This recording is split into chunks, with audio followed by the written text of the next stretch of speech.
Hey, welcome back everybody. Welcome back to my channel. I'm News Jester. My name is Junior. Today let's take a look at Mattel's vintage collection, Masters of the Universe Skeletor. Now this was a pre-order from Walmart that got canceled from their collector con. So I was really bummed because I have the He-Man version of this. This was originally offered, I think, at San Diego Comic-Con as a 2-pack, which had die-cast metals. But yeah, so Walmart in their CollectorCon offered this, and they canceled it, which was kind of a bummer. But the good news is the recent Walmart CollectorCon. I was just really curious to see what else they offered, and this one was on stock. It was on stock.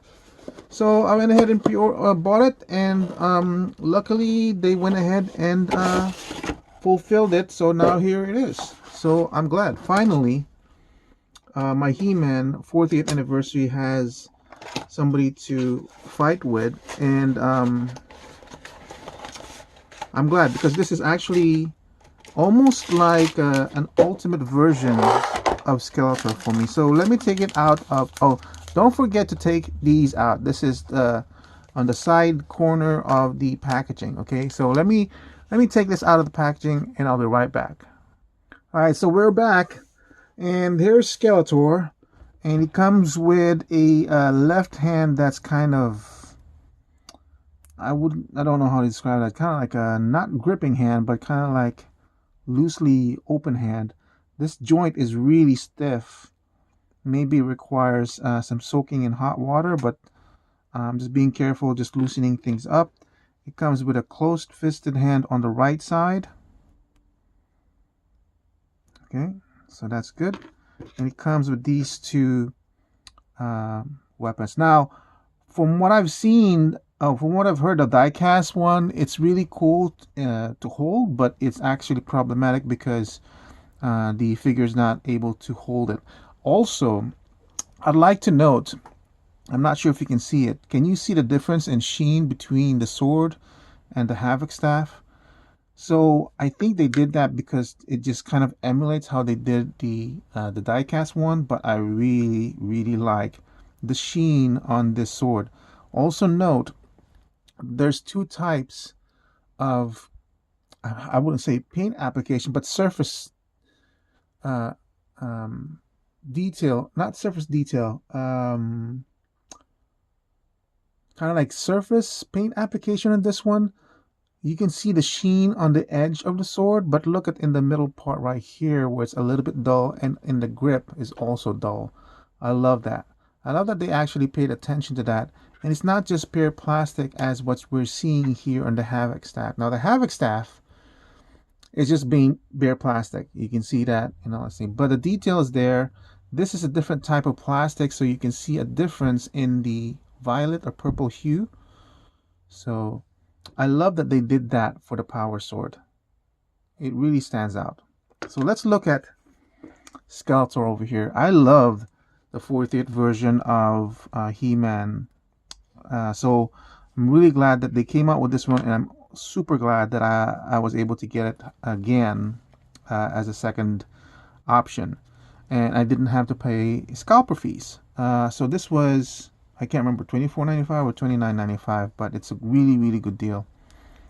Now this particular body type, the chest part in particular, is wider than the usual Masterverse, which is why I like it. It's more indicative of, or it's more closer to what we kind of see in the cartoon style. Also a little bit more closer towards the vintage style toys, but not retaining any other properties of the toys. It just has a wide barrel chested chest part, while the rest is basically the same reuse of the body parts from Masters of the Universe.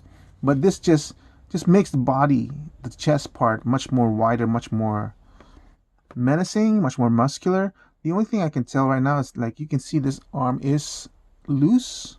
I would consider that loose because if I'm moving like that and it goes down on itself, that's too loose for me. This one is good as it is. That's the only part that's loose. In fact, everything else is very stiff on this one. And we'll just go ahead and mess around with the articulation. You can see even though it's double jointed on the elbows, you still do not get a wider range. It's only like, what is that, a 105-degree angle? It's because of the way they sculpted the arm. Also, I've also noted in my previous critiques of the body of what Mattel is using is you can't really use this as a straight arm because of the way, again, the way they sculpted this one. So I'm hoping they change that or address that in their new line of DC figures, because as you might have heard, Mattel is now continuing their DC line starting in 2026, late 2026. So we may not get any figures until 2027, which is unfortunate. I hope they hit the ground running and have something for us for the 2026 and start announcing something by early 2026. Let's hope. I love the face in this one. I think it's a perfect idealized version of Skeletor's face.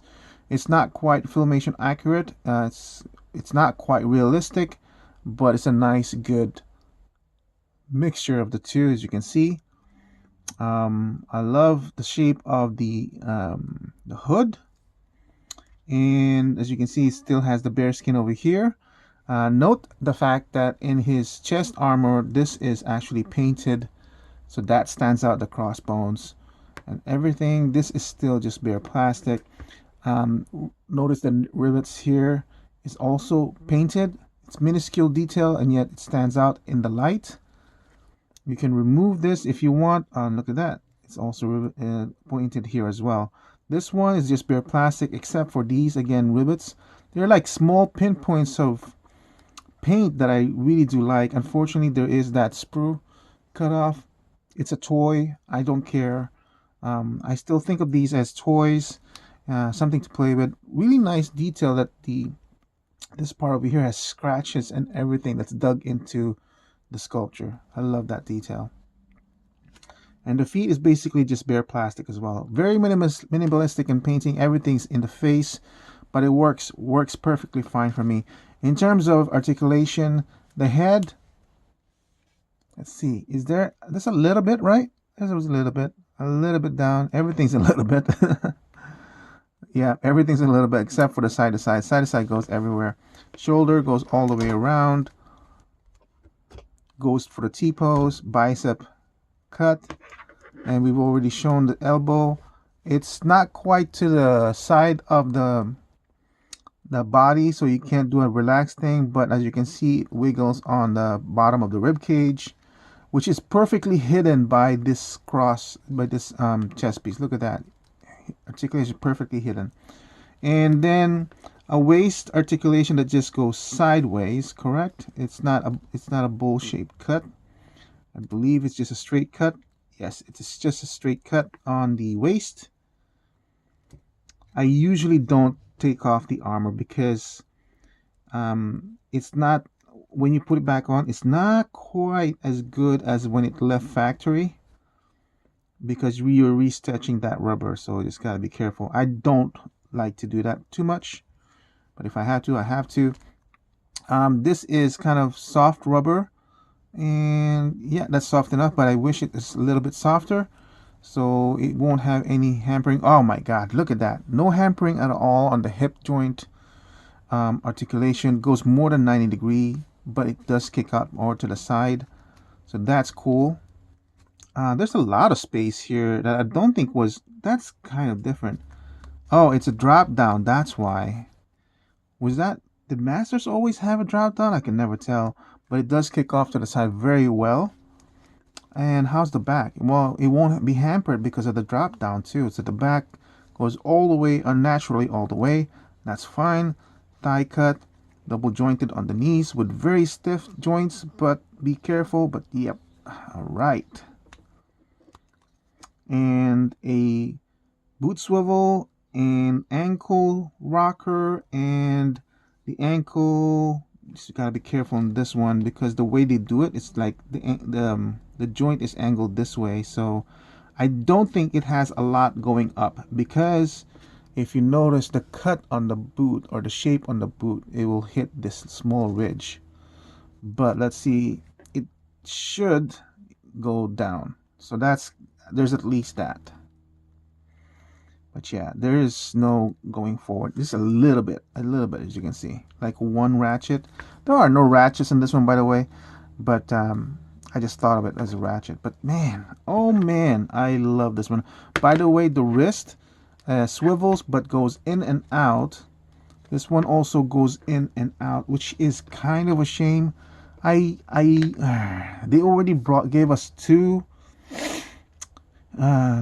extra hands, but I kind of wish there was another hand like this that goes up and down. That would be so cool if they did that, because you kind of need that for the power sword. This, the 40th edition of both He-Man and Skeletor, I like to think of as the ultimate version of both characters. I have other versions of He-Man and Skeletor, but these are the ones I like the most. Their aesthetic is the one that's most pleasing to me, and the one that I feel is the ultimate version of each character. So yeah, value, man, it's not just 10. Okay, base price of 10, and the retail price is $22. I thought it was $25.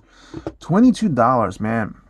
This is kind of like a 14 or a 15 for me in terms of value. Why 14 or 15? It's not 10, because 10 would mean that I got exactly what I wanted. It's at least 12 because I really wanted this one, and I got it for the retail price of $22. It's exactly giving me everything that I want and surpassing my expectations. I really love the paint application on the face and the skull over here. I'm gonna give it a 13, closer to 14, not necessarily 15, because if the jaw had been articulated, I would have said, man, oh man, that's a 15 value for sure. But I kind of hover between 13 and 14. Usually my average rating value is 12 for something that I'm very, very happy with. But I'm glad that I got the chance to get this when I thought I wasn't going to. And the fact that I didn't have to pay an extra price. Oh my god, look at that. Just look at that. Look at the attitude on that one as he's lifting it. Just looking at it on every angle, this has got to be a 13 or 14. Like if this was in 12-inch form, I would buy this immediately, honestly. So this is going to be my ultimate Skeletor version. So, yep, that's it. Did I forget anything else? I think that's pretty much it. Thank you for watching. I hope to see you guys again soon. Bye.